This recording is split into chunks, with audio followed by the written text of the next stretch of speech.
Sa Pilipinas, halos bawat bakuran ay may puno ng bayabas, isang simbolo ng ating kultura, kalusugan at tradisyon. Hindi lamang ito paboritong prutas ng mga bata tuwing merienda, kundi isa ring unang lunas ng ating mga ninuno bago pa dumating ang modernong medisina. Ang dahon ng bayabas ay naging gamot ng masa, madaling hanatin, mura at higit sa lahat napatunayan ng maraming henerasyon. Hanggang ngayon, lalo na sa mga probinsya, ito pa rin ang unang nilalapitan ng marami bago magpatingin sa doktor o bumili ng gamot. Karaniwan sa baryo ang tanawin ng mga lola na nagkukulo ng dahon ng bayabas para ipanghugas sa sugat ng kanilang apo o ginagamit bilang pangmumog kapag masakit ang ngipin. Kapag may bagong panganak, bahagi ng ritual ang pagbanlaw gamit ang bayabas para sa kalinisan at pag-iwas sa impeksyon. Kapag nagtatae ang bata, pinapainom ito ng pinakuloang dahon. Sa bawat suliranin sa kalusugan, parang laging may tugon ang kalikasan sa pamamagitan ng simpleng bayabas. Ngunit, hindi lang ito kwento ng tradisyon. Ayon sa mga pag-aaral, ang dahon ng bayabas ay may taglay na antimicrobial, anti-inflammatory at antioxidant properties na kinikilala pa ng DOH at WHO. Patunay na ang karunungan ng ating mga lolo't lola ay may scientificong batayan. Sa video na ito, pag-uusapan natin ang 8 lihim na benepisyo ng dahon ng bayabas. Higit sa kalusugan, isa itong paaala na ang likas na yaman ng ating bansa ay patuloy na nagbibigay gabay at ginhawa, isang pamana ng ating pagkakakilanlan bilang Pilipino. Una, lunas sa sugat at hiwa. Isa sa pinakakilanang gamit ng dahon ng bayabas ay ang pagiging natural na lunas para sa mga sugat at hiwa. Sa tuwing may batang nadadapa habang naglalaro sa kalsada o sa bukirin, karaniwan nating maririnig sa matatanda, magpakulo ka ng dahon ng bayabas at ipanghugas mo. Ang simpleng payong ito ay bahagi ng kulturang Pilipino na nag-ugat sa mahabang kasaysayan ng halamang gamot. Ang mga ninuno natin, bago pa man dumating ang mga modernong klinika at ospital, ay nakadepende na sa mga dahon ng bayabas upang linisin at gamutin ang sugat. Ang katotohanan, hindi lamang ito basta tradisyon, kundi may batayan din sa agam. May taglay na antimicrobial at antibacterial properties ang dahon ng bayabas na pumipigil sa pagdami ng mikrobyo at bakterya na maaaring magdulot ng impeksyon. Sa maraming probinsya sa Pilipinas, lalo na sa malalayong lugar kung saan mahirap makarating sa health center, ang pinakuloang dahon ng bayabas ay nagsisilbing unang lunas. Madalas, hinuhugasan ang sugat gamit ang maligamgam na tubig mula sa pinakuloang dahon, o kaya namay idinadampi mismo ang malinis na dahon sa sugat. Ayon sa karanasan ng matatanda, mabilis na natutuyo ang sugat at bumababa ang pamamaga kapag ginamitan ng bayabas. Ang simpleng halamang ito ay nakapagsasalba ng maraming bata at matanda sa posibilidad ng malalang impeksyon, lalo na noong mga panahon wala pang sapat na pasilidad medikal. Kung babalikan natin ang kasaysayan, maging noong panahon ng digmaan, umaasa ang mga sundalo at gerilya sa bayabas bilang pangunahing antiseptic. Kapag may sugatan at walang sapat na gamot, agad silang naghahanap ng dahon ng bayabas upang ipanghugas sa sugat at pigilan ang impeksyon. Isang simpleng halaman mula sa kalikasan ang nagsilbing sandigan ng kanilang kaligtasan.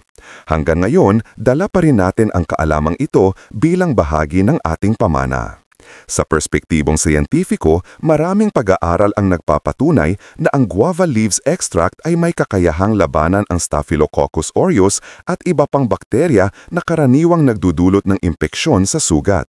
Dahil dito, kinikilala na rin ito ng mga health agencies bilang ligtas at epektibong herbal medicine.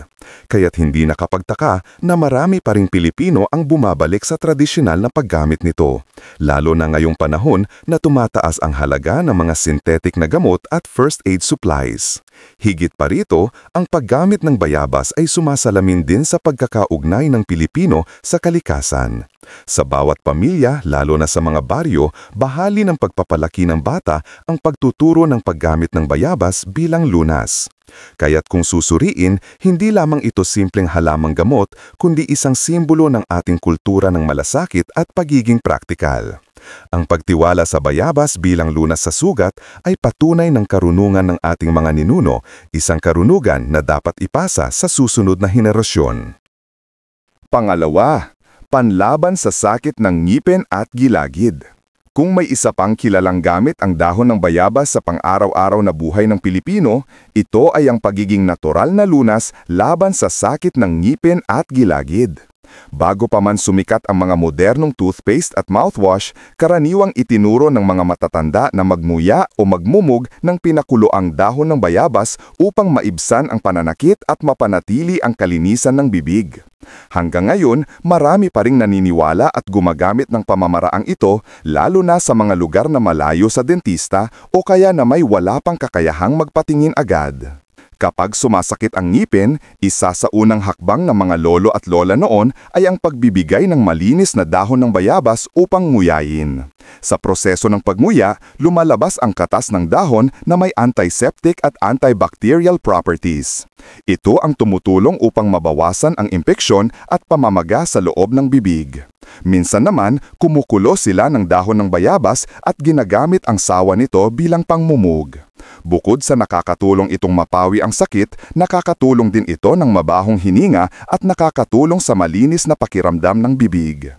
Ayon sa mga pag-aaral, ang guava leaves extract ay may kakayahang labanan ang bakterya na nagdudulot ng gingivitis, tooth decay at iba pang problema sa bibig. Hindi lamang nito napapawi ang pananakit, kundi nakakatulong din itong maiwasan ang paglala ng kondisyon.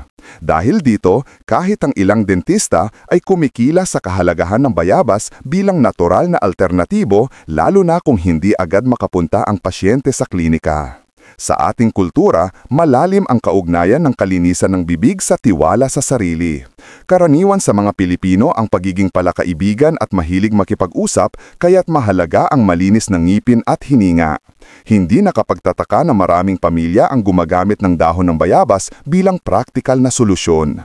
Sa mga baryo, makikita pa rin hanggang ngayon ang mga kabataang pinagmumug ng kanilang mga magulang ng pinakuloang bayabas, lalo na kung walang pambili ng gamot sa botika. Mayroon ding kasabihan na kapag may bayabas sa bakuran, may gamot sa bahay. Ito ay dahil bukod sa sugat at balat, kayang tugunan ng bayabas ang sakit sa bibig. Ang simpleng pagnguya ng sariwang dahon ay nakakapagbigay ginhawa at ito'y isang karanasan na ibinahagi ng maraming henerasyon. Isang halimbawa nito ay ang mga mangingisda na, dahil madalas nasa laot at walang akses sa dentista, ay umaasa sa bayabas upang maibsan ang sakit ng kanilang ngipin.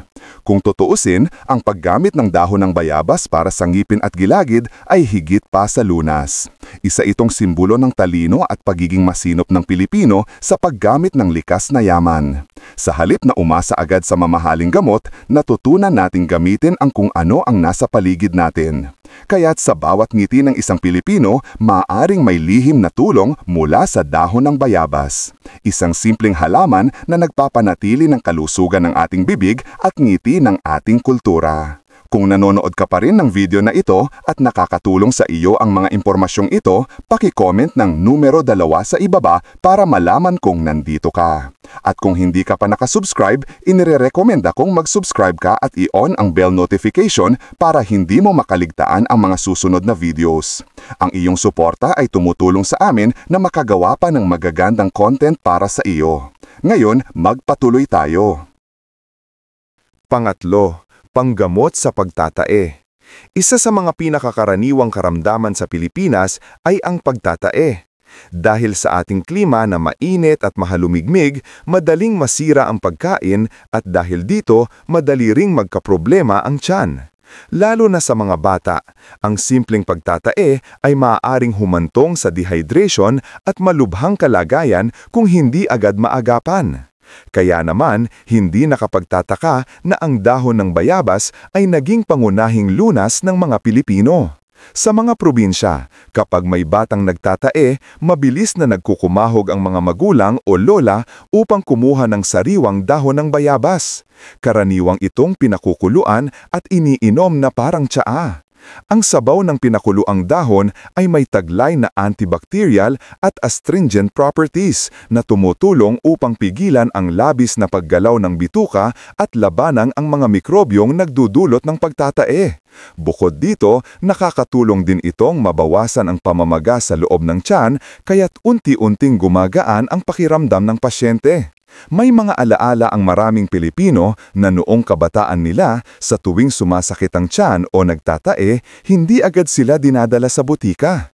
Sa halip, pinapainom sila ng tsaa mula sa bayabas. Kahit mapait ang lasa, tinatanggap ito ng mga bata dahil alam nilang makakabuti sa kanila. Ang ganitong karanasan ay hindi lamang simpleng gamutan kundi bahagi ng ating kulturang nakaugat sa pagtitiwala sa kalikasan. Sa totoo lang, maraming bata ang natuto ng pagtitiis at disiplina dahil dito, sapagkat alam nilang ang mapait na gamot ay siyang magdadala ng ginhawa.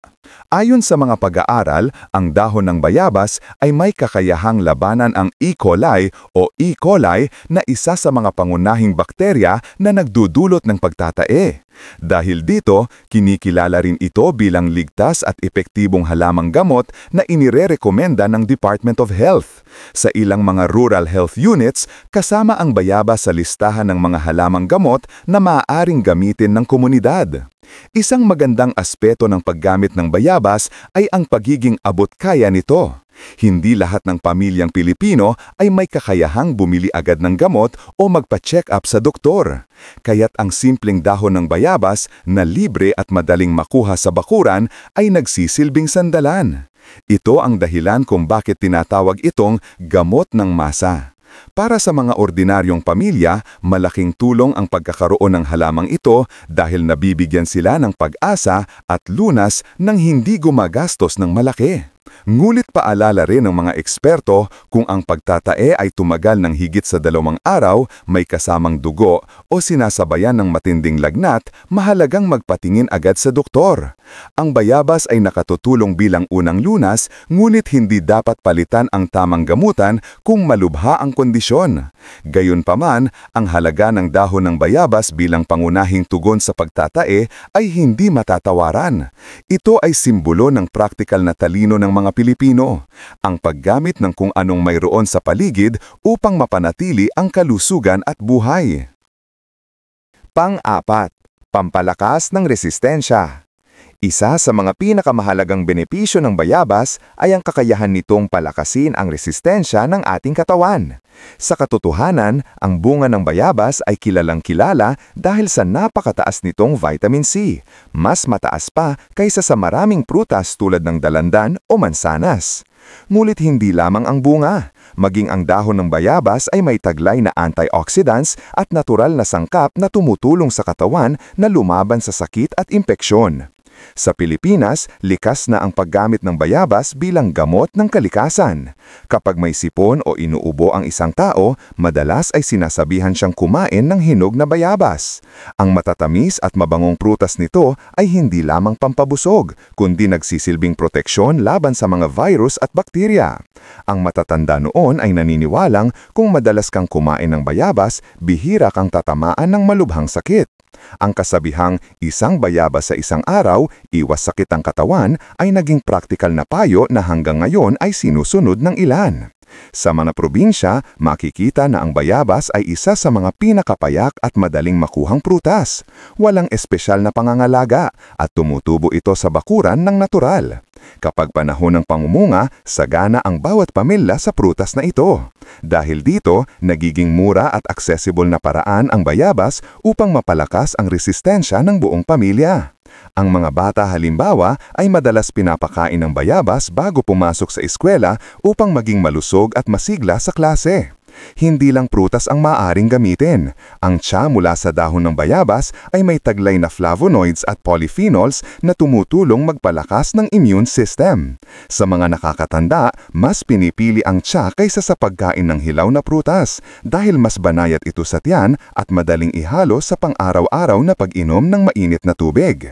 Bukod sa ginhawa sa katawan, nakakatulong din ito sa pakiramdam ng relaxation at pagbabawas ng stress na isa ring mahalagang aspeto sa pagpapanatili ng matatag na resistensya. Kung babalikan ang kultura ng mga Pilipino, makikita na ang bayabas ay naging bahagi ng ating natural na kalusugan. Sa mga bayan at baryo, kapag may dumarating na epidemya ng trangkaso o simpleng panahon ng tag-ulan kung saan mabilis kumalat ang sipon at ubo, agad na inuutos ng mga lola na kumain ng bayabas o uminom ng pinakuluan dahon nito. Para sa kanila, ito ang unang panlaban bago pa maghanap ng gamot sa butika. Mahalagang tandaan na ang malakas na resistensya ay hindi lamang tungkol sa pagkain ng tamang prutas o gulay, kundi bahagi ng kabuuang pamumuhay, tamang pahinga, ehersisyo at pagkakaroon ng positibong pananaw sa buhay. Gayunpaman, malaki ang naitutulong ng bayabas upang suportahan ang ating immune system. Ito'y patunay na ang mga simpleng bagay mula sa kalikasan ay may kapangyarihang magbigay ng proteksyon sa ating katawan. Sa bawat kagat ng bayabas o higop ng tsaang mula sa dahon nito, dala natin ang tradisyon at karunungan ng ating mga ninuno. Isang paalala na ang kalusugan ay hindi kailangan maging komplikado o magastos. Nasa paligid lang natin ang sagot at ang bayabas ay isa sa pinakamagandang halimbawa nito. Kung nanonood ka pa rin ng video na ito at nakakatulong sa iyo ang mga impormasyong ito, paki-comment ng numero 4 sa ibaba para malaman kung nandito ka. At kung hindi ka pa nakasubscribe, inirerekomenda kong mag-subscribe ka at i-on ang bell notification para hindi mo makaligtaan. Ang iyong suporta ay tumutulong sa amin na makagawa pa ng magagagandang content para sa iyo. Ngayon, magpatuloy tayo. Panglima, panlunas sa kati at balakubak. Bukod sa sugat, tiyan at ngipin, kilala rin ang dahon ng bayabas bilang natural na lunas para sa mga problema sa balat at anit. Isa itong lihim na matagal nang ginagamit ng mga Pilipino laban sa kati, galis, eczema at maging sa balakubak. Ang simpleng dahon mula sa bakuran ay nagiging sandigan ng pamilya kapag may nararamdamang pangangati, pantal o kakulangan sa kalinisan ng anit. Lalo na sa mga lugar na mainit at mahalumigmig ang panahon, madalas nagiging problema ang skin irritations kaya't mahalagang tandaan ang bisa ng bayabas. Karaniwan, ang mga lola sa probinsya ay kumukulo ng maraming dahon ng bayabas sa isang malaking palayok. Kapag lumamig ng kaunti ang tubig, ito'y ginagamit bilang panlanggas o pampaligo para sa mga batang may galis, singaw o rashes. Ang init at katas mula sa dahon ng bayabas ay nagbibigay ng ginhawa sa kati at tumutulong upang mawala ang pamumula at pamamaga ng balat. Sa ilang pagkakataon, mismong ang pinigang dahon ng bayabas ay ipinapahid sa apektadong bahagi ng balat upang mas mabilis na maramdaman ang ginhawa. Sa anit naman, ginagamit ito laban sa balakubak. Ang mga Pilipino, lalo na iyong nakatira sa maiinit na lugar, ay madalas nakakaranas ng pangangati at pagkatuyo ng anit na nagdudulot ng balakubak.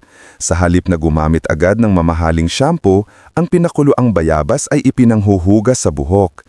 Ang resulta, nababawasan ang kati at unti-unting natatanggal ang balakubak. Bukod sa kalinisan, nagiging mas malusog din ang buhok at mas makintab dahil sa likas na sustansya ng bayabas.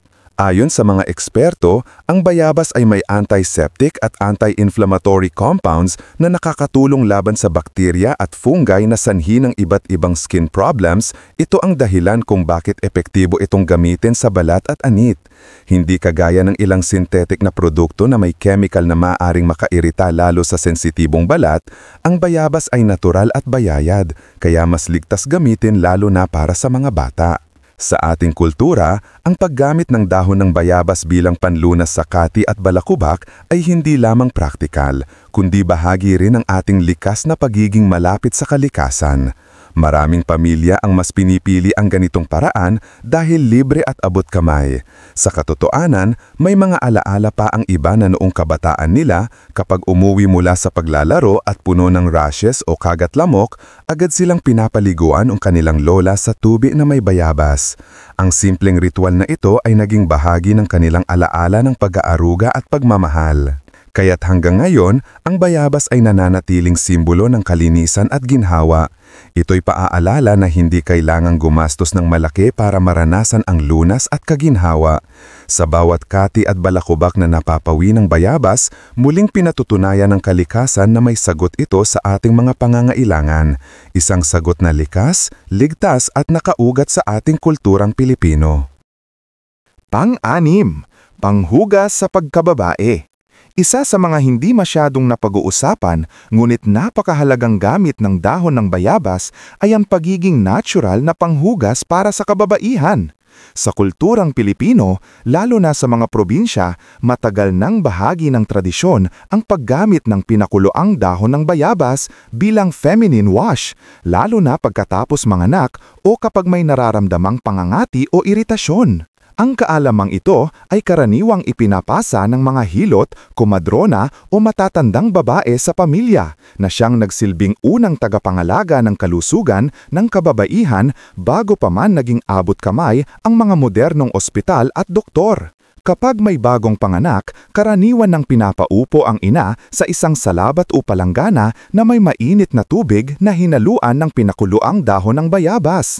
Ang prosesong ito, na kilala rin bilang sitz bath, ay nakatutulong upang mapabilis ang paggaling ng sugat o hiwa sa panganganak at maiwasan ang impeksyon.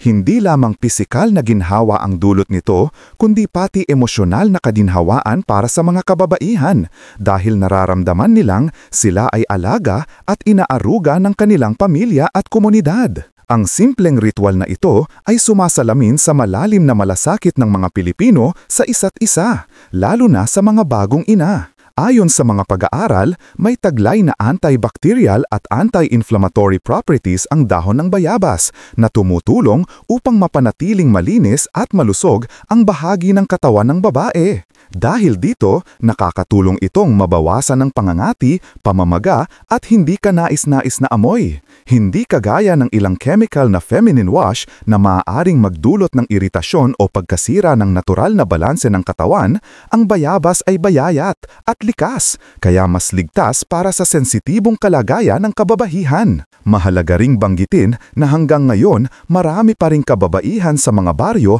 ang umaasa sa baryo bilang abot-kayang lunas. Sa halip na bumili ng mamahaling produkto, dumidiretso sila sa kanilang bakuran at kumukuha ng dahon ng bayabas. Ang praktikal na paraan na ito ay hindi lamang nakakatipid kundi nakaugat din sa kultura ng pagiging malapit ng mga Pilipino sa kalikasan. Sa mga barangay health center, inirerekomenda rin ng ilang health worker ang paggamit ng bayabas para sa ganitong mga pangangailangan, lalo na kung walang pambili ng gamot o produkto. Kung susuriin, ang paggamit ng dahon ng bayabas bilang panghugas sa pagkababae ay hindi lamang tungkol sa kalinisan o kalusugan, kundi tungkol din sa pagpapahalaga sa ating sariling kultura at tradisyon. Ito ay isang patunay na ang ating mga ninuno ay may likas na talino sa paggamit ng mga yamang kalikasan bilang lunas at proteksyon sa katawan. Ang kaalamang ito ay dapat ipagpatuloy at ipasa sa susunod na henerasyon ng mga Pilipina upang manatiling buhay ang karunungan bayan na nagbigay ng ginhawa at kaligtasan sa libu-libong kababaihan sa ating kasaysayan. Pang-7, pampaputi at pampakinis ng balat. Isa sa mga sikreto ng kalikasan na matagal nang ginagamit ng mga Pilipino ay ang dahon ng bayabas para sa pagpapaganda ng balat. Bago pa man dumating ang mga mamahaling produktong pampaganda, ang ating mga ninuno ay mayroon ng simpleng paraan upang mapanatiling malinis, makinis at maganda ang kutis. At ito ay sa pamamagitan ng natural na gamit ng bayabas. Sa mga probinsya, karaniwan na ang paggamit ng pinakuloang dahon ng bayabas bilang panghugas sa balat, lalo na kung may rashes, pimples o simpleng pangangati. Ang natural na antibacterial at antifungal properties ng dahon ng bayabas ay tumutulong upang maiwasan ang pamumuo ng bakterya sa balat. Dahil dito, mabilis gumagaling ang mga maliliit na sugat at namumula-mulang butlig. Ang mga matatanda noon ay nagsasabing, kung gusto mong gumanda ang kutis mo, maligo ka sa pinakuluang bayabas. Bukod sa pagiging panlaban sa impeksyon, nakakatulong din ang bayabas sa pagpapaputi ng balat. Dahil mayaman ito sa vitamin C, tinutulungan nitong mag-regenerate ang skin cells at mas mapabilis ang paghilom ng mga peklat. Kaya naman, maraming kababaihan sa kanayunan ang gumagamit ng pinakuluang dahon bilang panghugas sa mukha at katawan. Minsan, dinidikdik ang sariwang dahon at ginagamit bilang natural na facial mask upang mawala ang labis na langis at dumi sa mukha. Mahalagang bahagi rin ng kulturang Pilipino ang pagkaroon ng malinis at makinis na balat bilang tanda ng pagiging malusog at maganda. Sa mga baryo, kapag may dalagang kilala na maganda ang kutis, madalas ay tinatanong kung ano ang kanyang sikreto. Kadalasan, simple lang ang sagot. Bayabas lang ang gamit namin. Ito'y nagpapatunay na hindi kailangang gumastos ng malaki para makamit ang kagandahan, sapagkat nasa paligid lang natin ang sagot. Sa makabagong panahon, bagaman marami ng produkto ang gawa sa chemical, muling bumabalik ang interes ng mga tao sa natural at organikong paraan. Ang dahon ng bayabas ay ginagamit bilang sangkap sa ilang skincare products tulad ng sabon, lotion at facial wash. Ngunit, para sa mga Pilipinong mas praktikal, sapat na ang diretsyong paggamit ng sariwang dahon mula sa sariling bakuran. Ang simpleng pagpapakulo ng ilang pirasong dahon at paggamit ng tubig nito bilang panlinis ay nagbibigay ng parehong benepisyo na wala pang halong chemical. Hindi lamang pisikal na kagandahan ang dulot ng bayabas, kundi pati kumpiyansa sa sarili. Kapag malinis at makinis ang balat, mas komportable at mas may tiwala ang isang tao sa kanyang sarili. Ito ay lalo na para sa mga kabataan na madalas makaranas ng acne at iba pang problema sa balat. Sa halip na gumastos ng malaki sa dermatology clinics, maaari nilang subukan ang natural na lunas na ito, ligtas, mura at subok na ng mga ninuno. Sa huli, ang dahon ng bayabas ay isang paalala na ang kalikasan ay may kakayahang magbigay hindi lamang ng kalusugan kundi pati ng kagandahan. Isa itong regalo na dapat pahalagahan ng bawat Pilipino at bahagi ng ating kultura ng pagiging malapit sa kalikasan. Kaya, kung nais mong mapanatiling makinis at maganda ang iyong balat, huwag kalimutan ang simpleng lihim na nasa iyong bakuran, ang bayabas. Pang-8. Pangangalaga sa kabuuang kalusugan at panghuling kaisipan. Ang dahon ng bayabas ay hindi lamang limitado sa iilang karamdaman. Isa itong kabuuang biyaya ng kalikasan na tumutulong sa pagpapanatili ng pangkalahatang kalusugan ng bawat Pilipino. Mula sa simpleng pananakit ng tiyan, sugat, pangangalaga sa balat, hanggang sa pagpapalakas ng resistensya, malinaw na ang bayabas ay maituturing na isa sa pinakaabubkayang gamot sa ating bakuran. Sa loob ng maraming henerasyon, ito'y hindi lamang isang halamang gamot, kundi isang bahagi ng ating kultura, pamumuhay at tradisyon. Sa mga baryo, makikita na hanggang ngayon ay ginagamit pa rin ng mga lola ang dahon ng bayabas bilang unang lunas bago pa pumunta sa doktor. Halimbawa, kapag may batang naglalaro na nasugatan, agad silang kumukuha ng dahon ng bayabas, nililinis ito at pinapadurog upang ipahid sa sugat. Sa ganitong paraan, hindi lamang natutulungan ang sugat na gumaling, kundi naipapasa rin sa kabataan ang kaalaman at respeto sa mga likas na gamot ng kalikasan. Isa itong pagpapakita kung paano pinapahalagahan ng mga Pilipino ang simpleng lunas mula sa kanilang kapanigiran. Kung titingnan, ang paggamit ng bayabas ay hindi lamang nakatuon sa pisikal na aspeto ng katawan. Ito rin ay may simbolikong kahulugan sa ating kultura. Ang bayabas ay sumasagisag sa kasapatan at kasimplehan ng buhay. Sa tuwing panahon ng pamumunga, nagiging masaya ang mga pamilya sapagkat sagana sila sa prutas na maaaring kainin, ipamahagi o gamitin bilang gamot. Ang ganitong pananaw ay nagpapakita ng ating pagiging praktikal at malapit sa kalikasan, isang katangian ng mga Pilipino na dapat nating ipagmalaki.